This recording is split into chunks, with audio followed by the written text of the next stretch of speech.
I'm sure my mom was trying to protect me.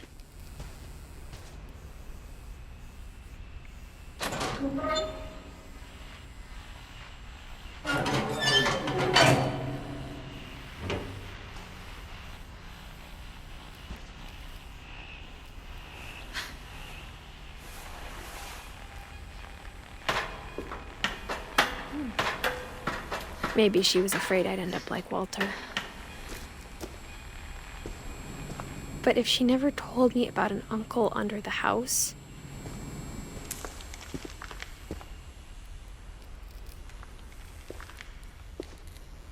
I can only imagine what else she was hiding.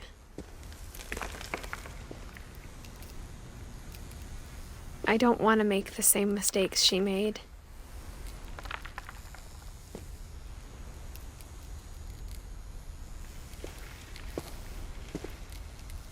Trying to bury something that's still alive. Now that there's only one of us left, or maybe two, I thought it was time I heard the stories for myself and found out what happened to everyone else. But now I'm worried the stories themselves might be the problem.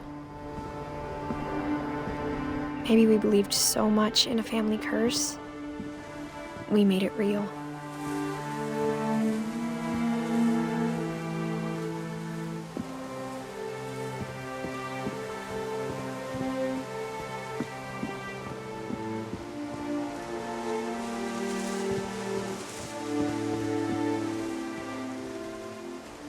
I don't know if I should even be writing this.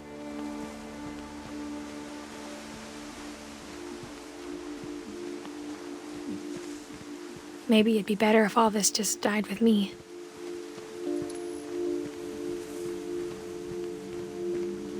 But I thought you should know about your family.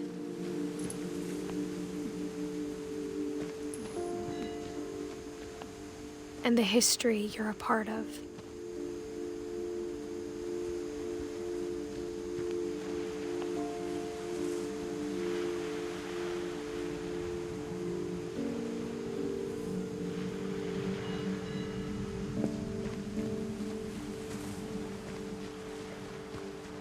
Though to be honest, I feel as lost as you probably do right now.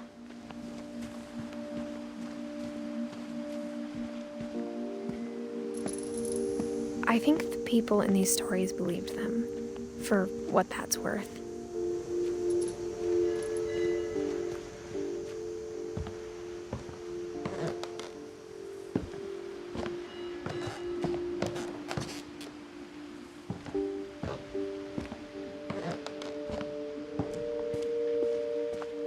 And when you look at the house, at that history of imagination and stubbornness and madness, any of it seems possible.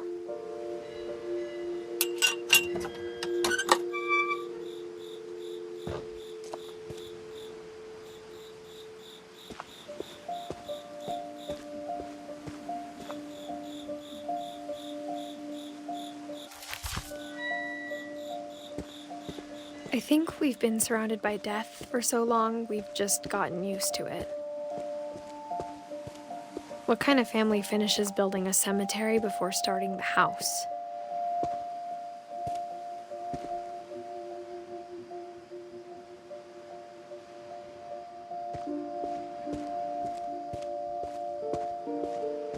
It's embarrassing for me to admit this, but the pet cemetery made me more uncomfortable than the human one. 3 of the gerbils were mine, and 2 had been my fault.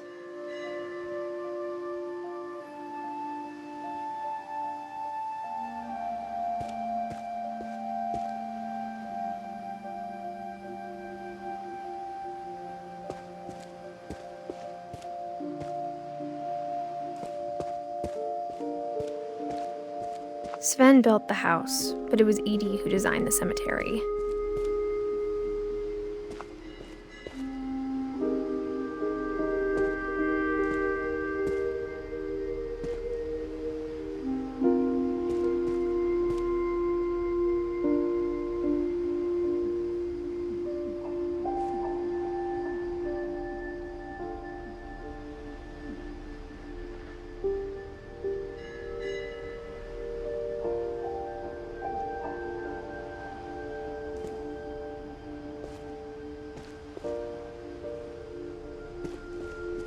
I'm sure Odin's monument had been Edie's idea. My mom was always trying to move on, but for Edie, the past never went away.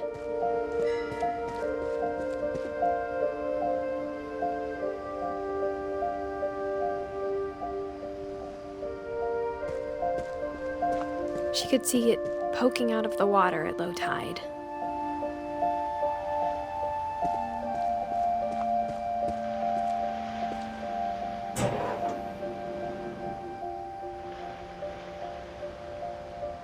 Edie said she dreamed about the old house every night.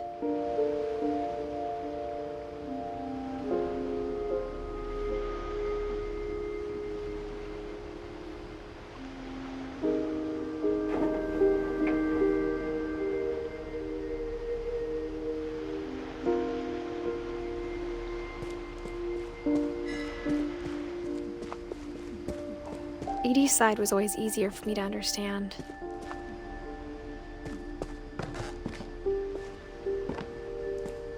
But the older I get, the more I can see where my mom was coming from. Her dad had been pretty strict, but it wasn't enough to save her brothers. She was just trying to do better.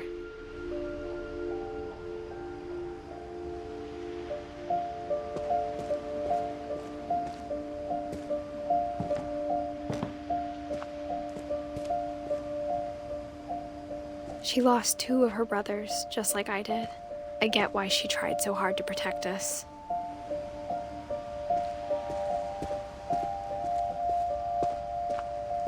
There's so many things I wish I could ask my mom now. Part of me thinks this is what she wanted all along. For me to come back someday and find everything out for myself.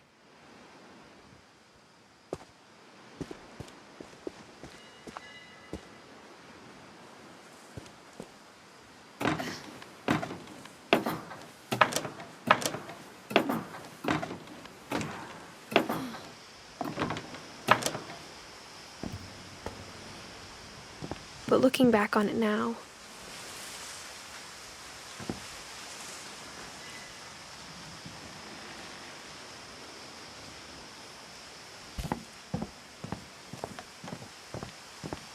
if she told me there was going to be so much climbing, I never would have come when I was 22 weeks pregnant.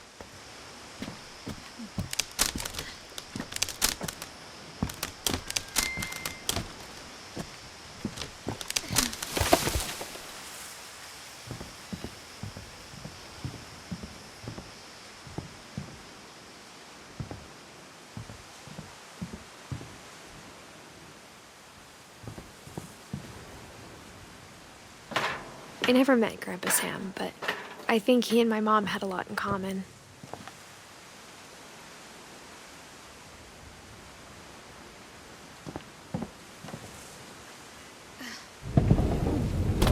They were both pretty intense.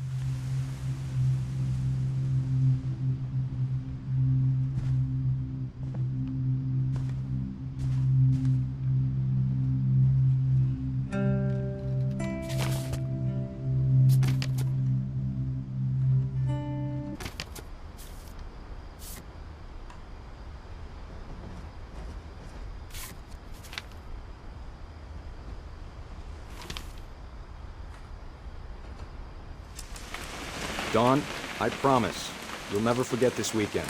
Yes, sir. These memories are gonna last a lifetime. Hmm? Perfect. Am I gonna have to shoot anything? It's gonna rain the whole weekend, isn't it?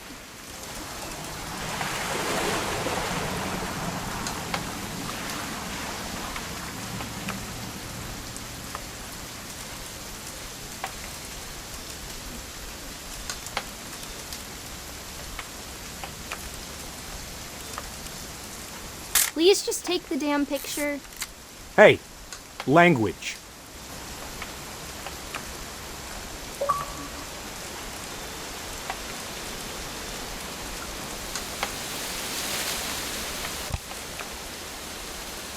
I will never forget this weekend. Okay, got it. I'm gonna take some pictures, okay? Just be careful. That camera's older than you are.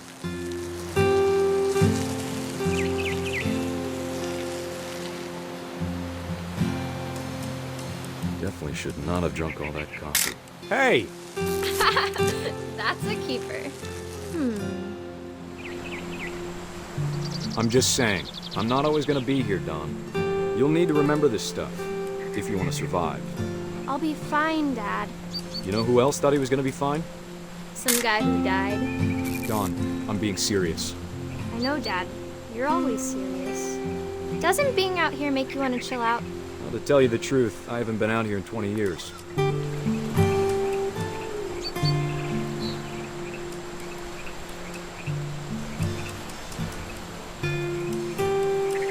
Last time I was with my brother Calvin.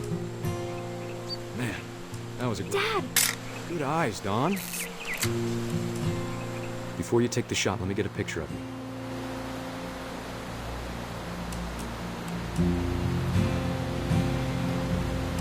Dad, I...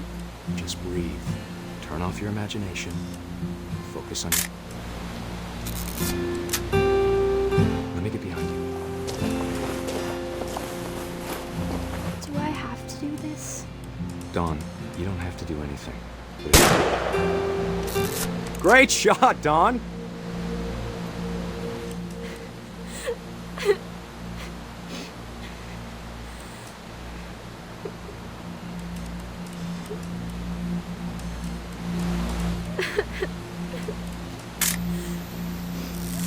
I'm proud of you, Dawn. Always remember that, okay?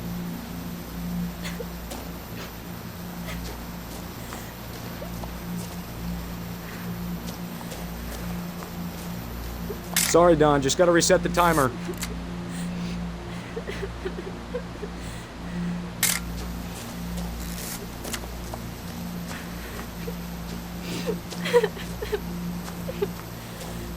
Dad, it's twitching. I think That's it's totally so- normal, Dawn. Just focus on the camera. Try not to think about... Dad!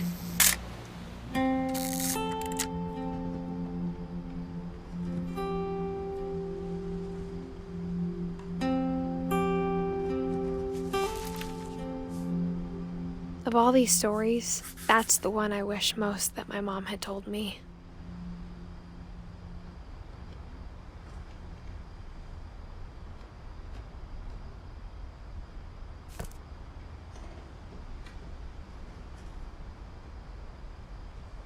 Sam spent his life shooting photos, but Mom said he got nervous being in front of the camera.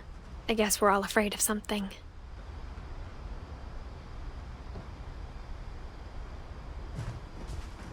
Instead of hiding from death, Sam seemed to go out of his way to meet it.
After Sam died, my mom and Edie got really close.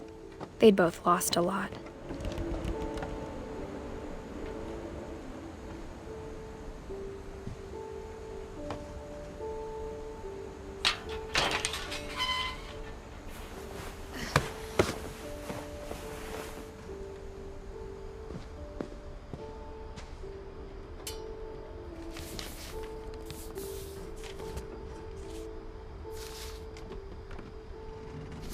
Dear Kay, do you remember the way Gregory used to laugh when he thought he was alone? Like something funny was happening, but only he could see it.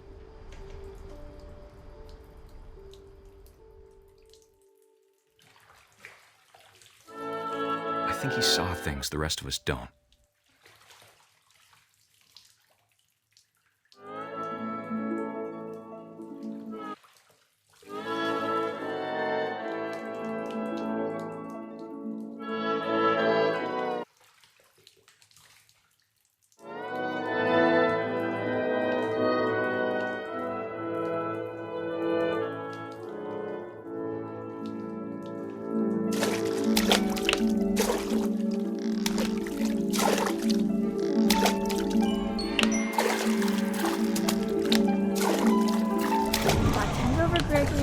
time to... Hold on, sweetie. Hello? Sam, I told you I don't want to talk right now.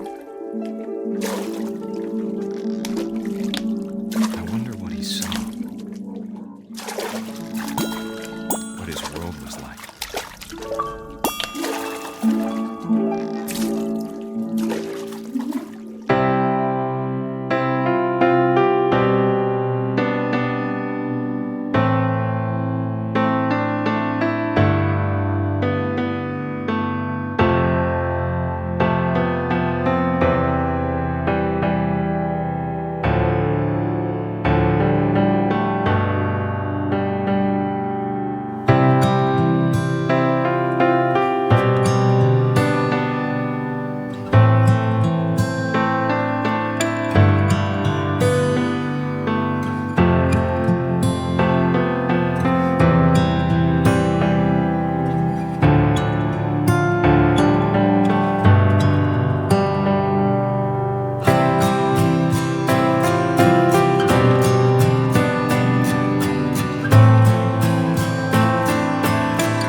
He'd want you to be happy too. Good luck, Kay. Love, Sam.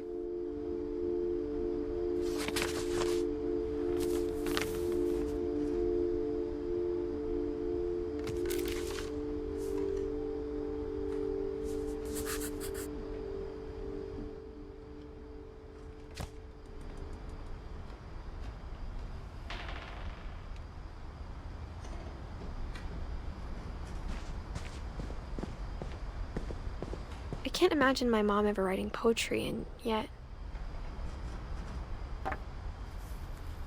A poem for Gus, who always said the wedding was a bad idea. Our father never hit us kids, at least not very hard, before the day my brother said with teenage disregard that he'd be dead before he'd see a wedding in our yard.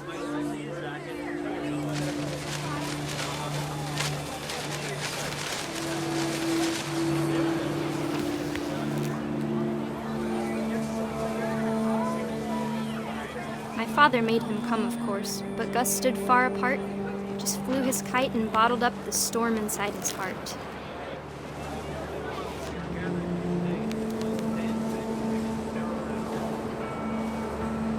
I tried to talk him out of it, but though he'd never met me, "We don't need a stepmom," were the words that I now pronounce you husband and wife. You may kiss the bride.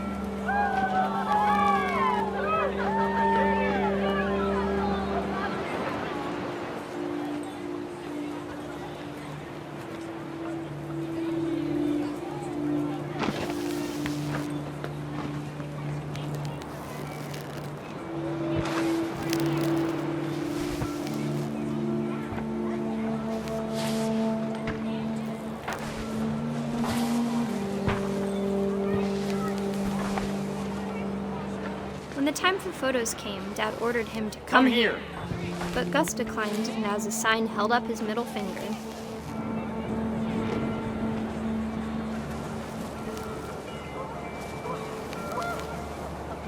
The wind picked up, and panicked geese appeared and quickly went. But all the humans did that day was go inside the tent.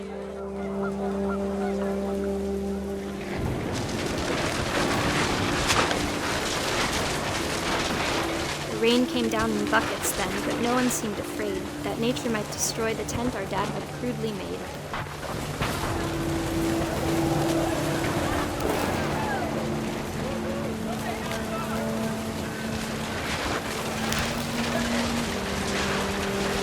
The thunder sounded much too close and full of angry power.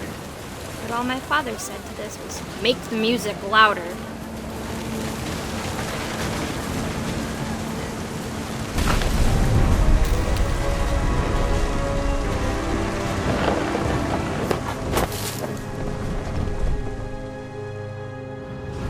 I wish that I could truly say I thought about you on that day. Out there on the beach alone, just you, the wind, the sea, and foam. But I didn't, until we found you.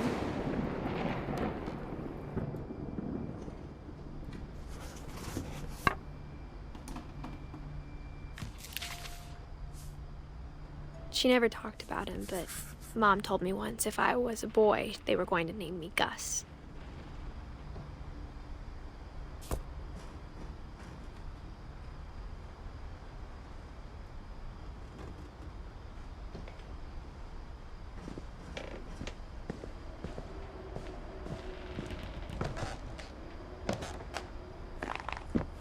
My mom moved up to the loft after her brothers died. At the time, it was as far away as she could get.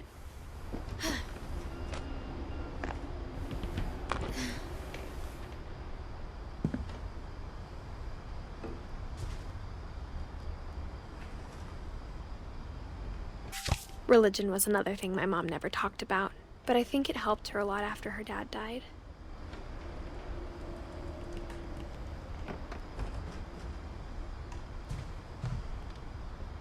She spent a summer building houses in Calcutta, where she met my dad, Sanjay.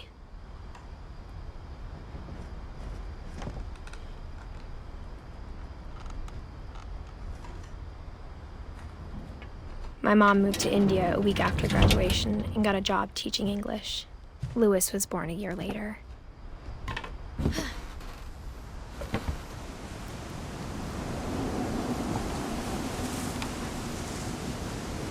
When my dad died, I don't think Mom knew where else to go.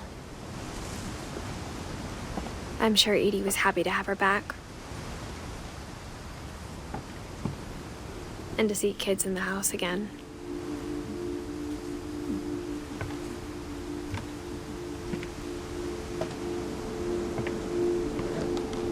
The house had to get a little bigger, but Edie was used to that.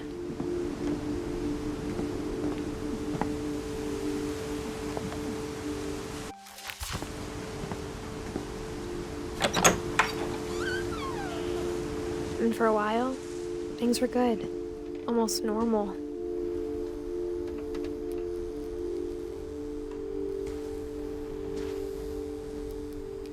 But it didn't last.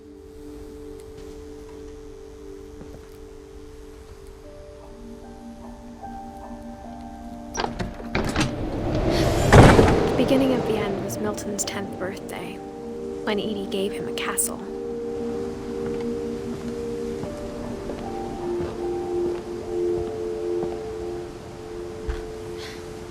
After Milton disappeared, the only thing he left behind was a room full of paintings.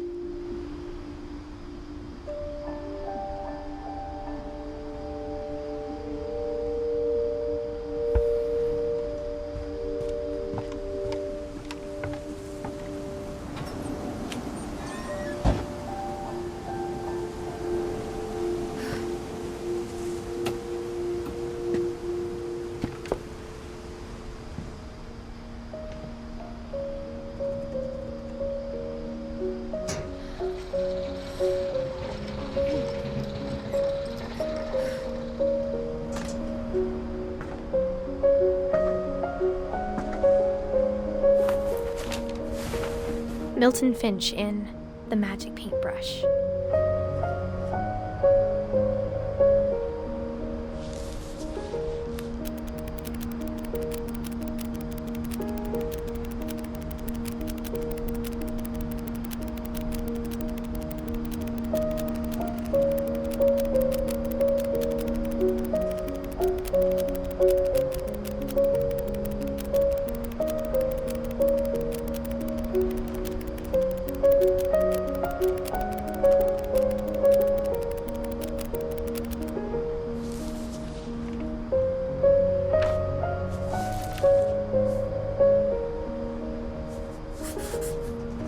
I was 4 when Milton disappeared.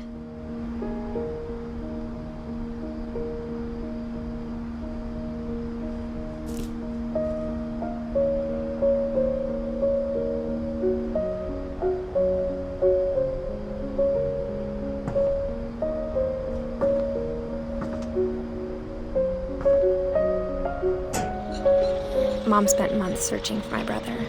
Then she sealed the doors.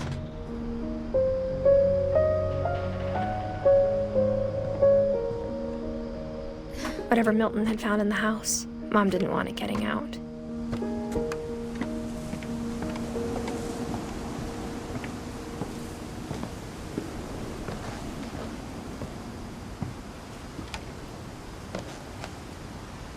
Mom definitely blamed Edie, but I think Lewis blamed himself.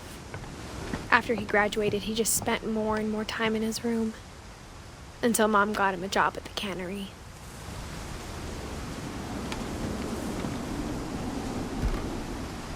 Everyone always told me to stay out of Lewis's room, except Lewis.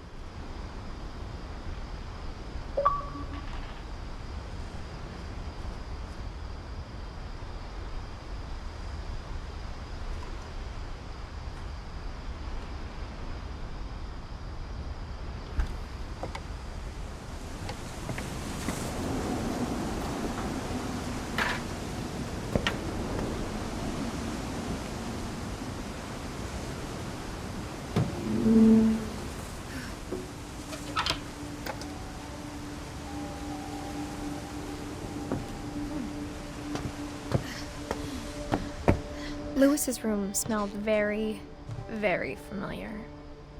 That part of him lived on.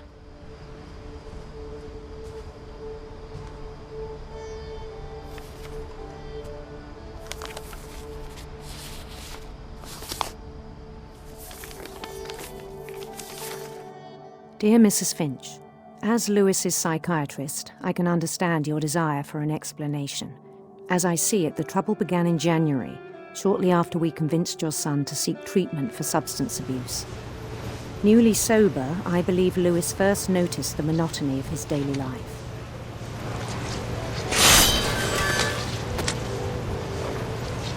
He kept working at the cannery, but he withdrew part of himself. In our sessions, I saw the same behavior. His mind began to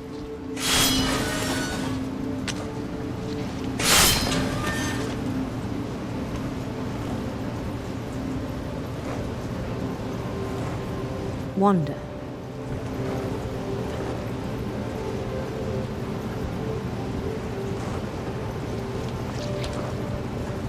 I asked him to describe it.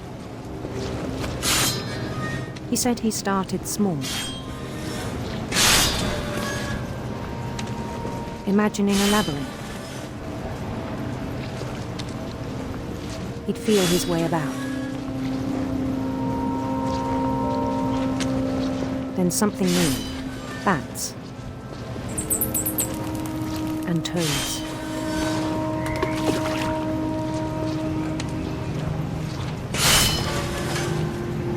And things that have not names. He knew it was all in his head. But he took it very seriously. I had hoped he'd find himself.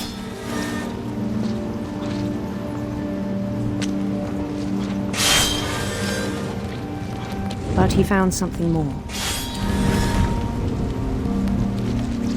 I worried about him then, daydreaming at the cannery. I spoke with his boss, but he said Lewis had become a model employee. Methodical, tireless, focused. Like a whole new Lewis. So I let him go on.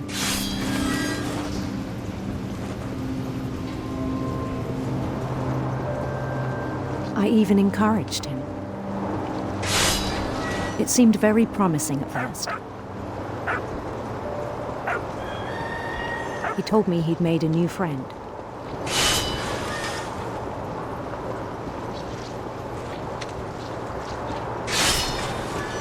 On the edge of a city he named Lewis Topia. He built the city up slowly, brick by brick. Then he made musicians.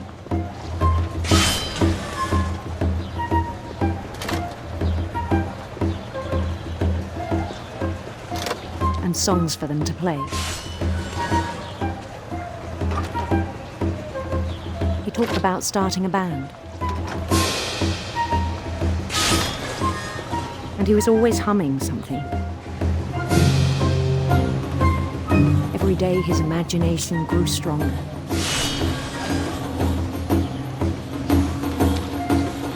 He no longer spoke at the cannery.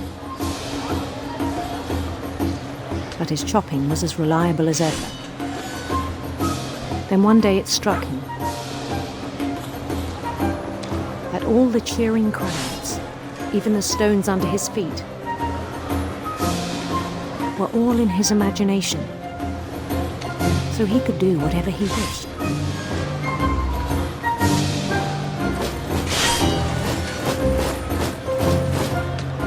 He held an election for mayor. And he won. They begged him to stay, but his mind was already wandering. It became a game for him.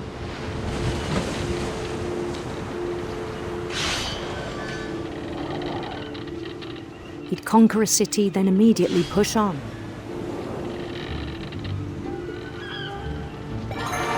New Louisville.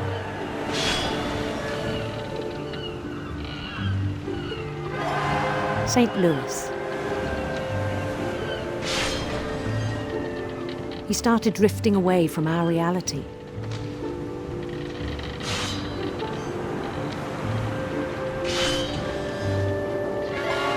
Minneapolis, until one day he forgot to go home from the cannery. Even as his mother pleaded with him, part of Lewis kept sailing on.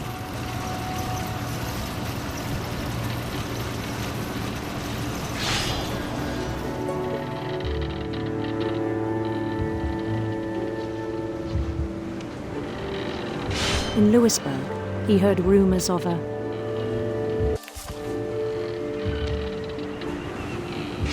handsome queen.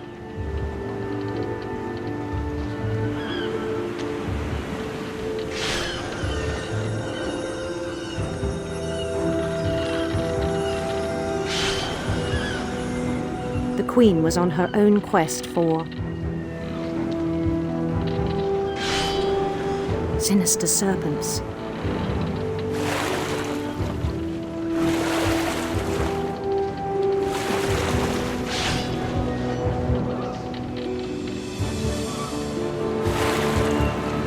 followed the sound of her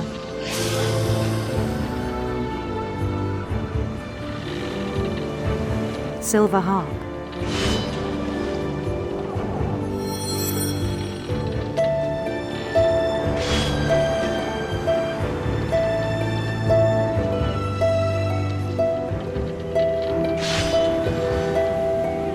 His chase led him to a golden palace east of the sun and west of the moon.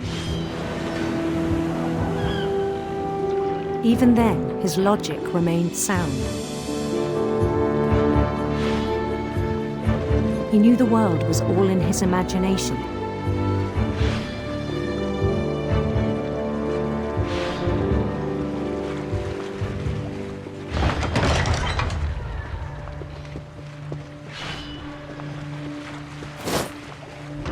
But he was so proud of having created it. In his own eyes, he'd become something greater than a king.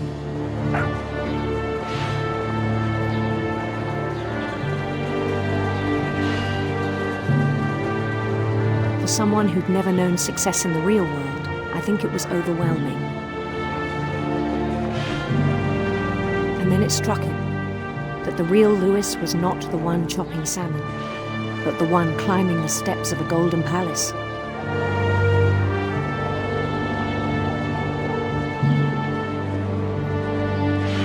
My imagination is as real as my body, he told me.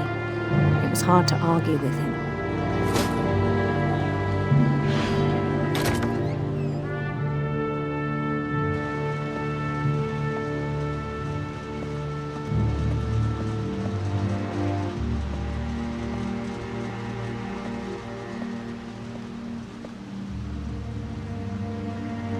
He began to forget the world we know.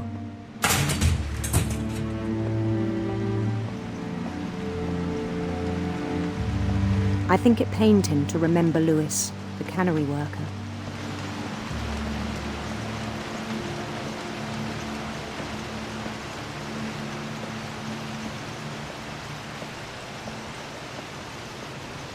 He began to despise the man with a royal contempt.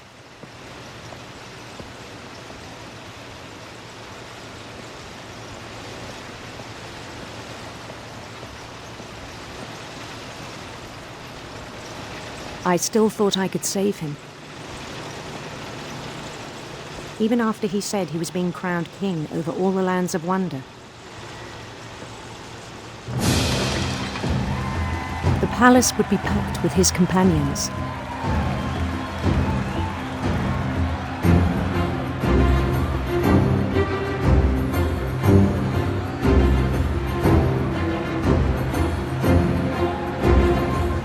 Including the wise Calico who'd insisted on inviting him.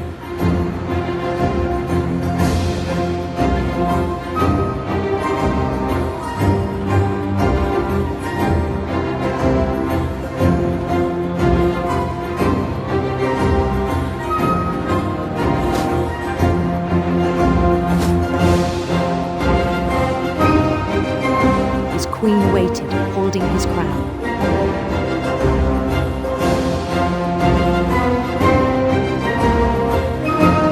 There was only one thing left to do.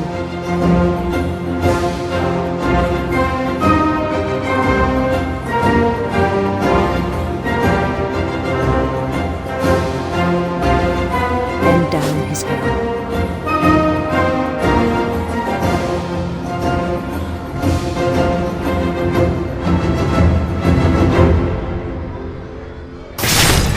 And the rest I think you know. Mrs. Finch, your son was a kind man who will be missed by all of us who knew him.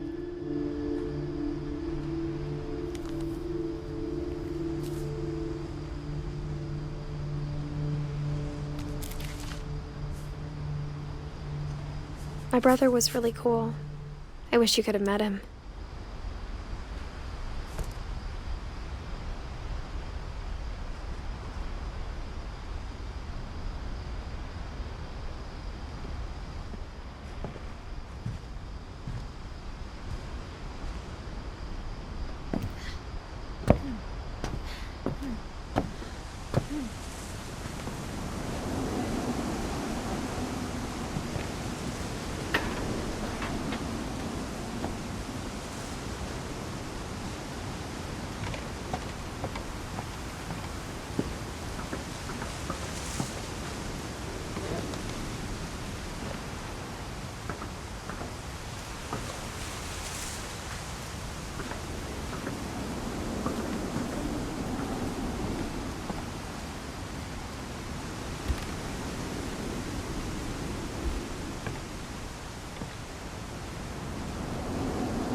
Lewis and I spent a lot of time playing games together, but he was surprisingly bad at them. He died a lot.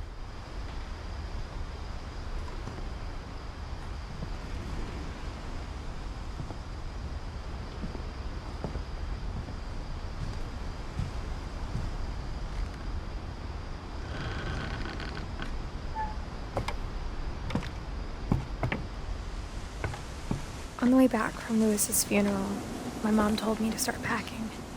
She waited until the day before we left to tell Edie. I'm not sure if she wanted to make it easier or harder.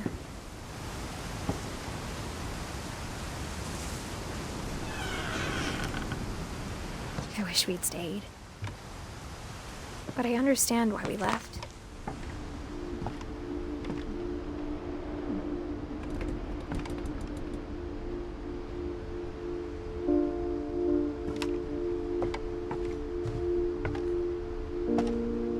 My mom ended up leaving everything behind.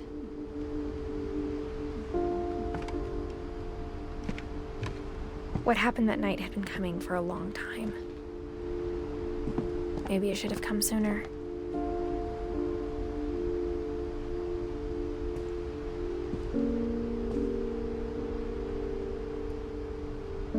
But it had to end one way or another. All that's left now is to tell you about that last night.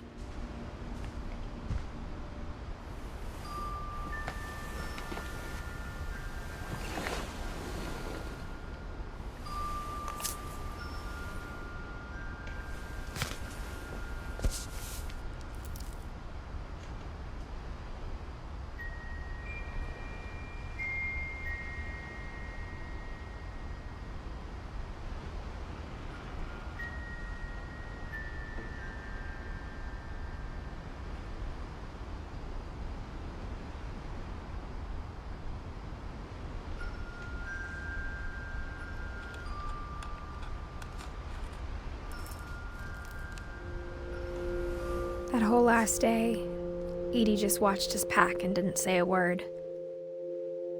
Until supper, when she raised her glass and said, "To our final night together, and all our final nights apart." Grandma, you know what I said about alcohol. Some of your medications are very Edith, specific. I left a present for you in the hallway. Why don't you go open it? The grown-ups have to argue now. I'm sorry, you're right. We're all leaving tomorrow. Let's just enjoy our last... I'm not leaving. Edith, you're excused.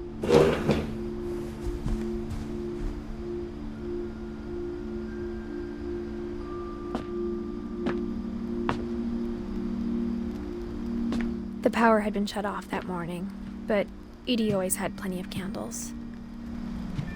When my mom sealed the library, I don't think she knew about the other entrance. Or that Edie had a key to it.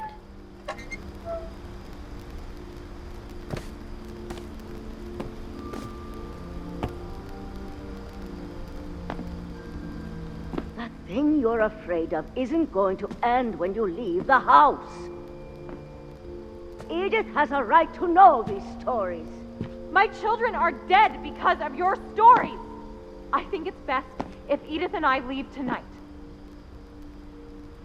We'll have the nursing home send a van for you in the morning, okay?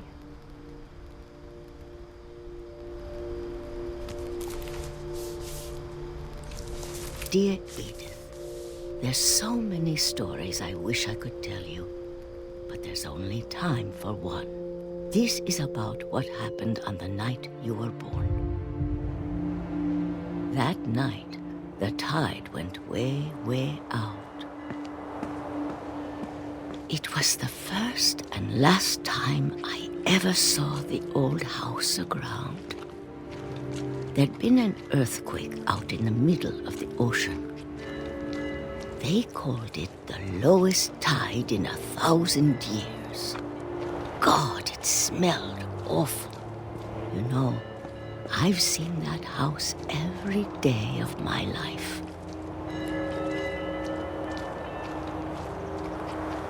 But I never thought I'd go back to it. When the fog rolled in, I lost my way.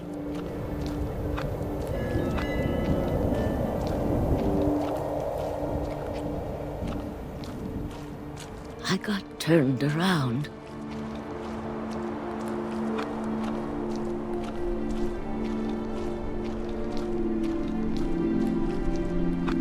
For a while, I wondered.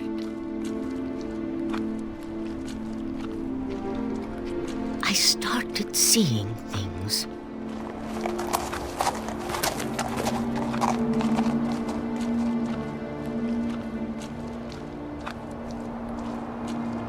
Things I'd forgotten had ever existed.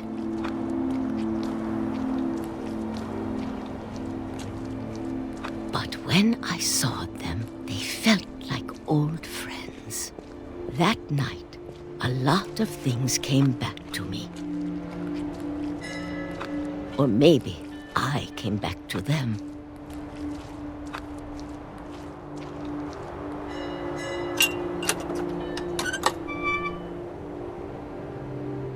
Things I can't explain, but that I need you to try and... Edith, what are you doing in here? It's mine. Edith! Mom, you're gonna rip it! Let go! I kicked and screamed, but Mom dragged me to the car.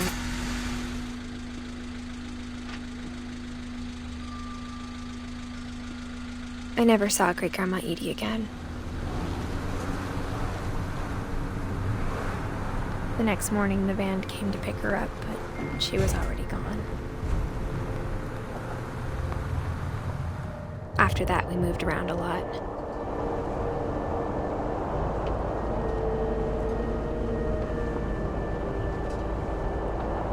We both tried to make the best of it.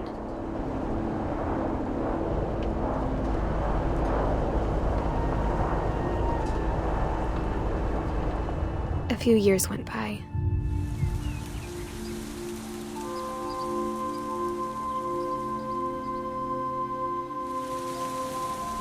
My mom didn't like to talk about it,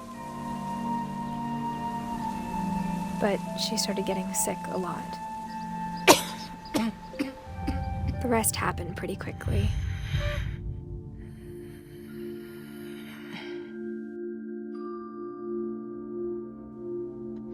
She got better for a while,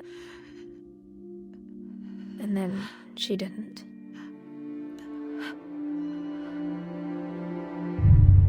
And then I was alone.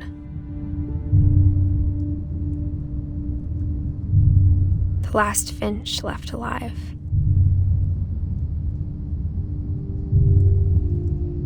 Until I found out about you. I'm still not sure what to tell you about all this. If we lived forever, maybe we'd have time to understand things. But as it is, I think the best we can do is try to open our eyes and appreciate how strange and brief all of this is.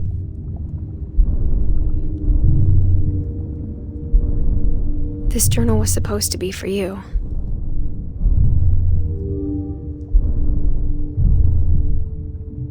But now I hope you'll never see it. I just want to meet you.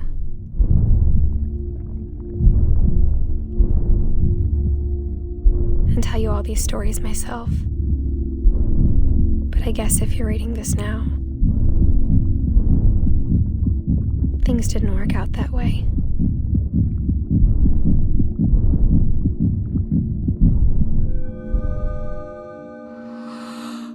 This is where your story begins.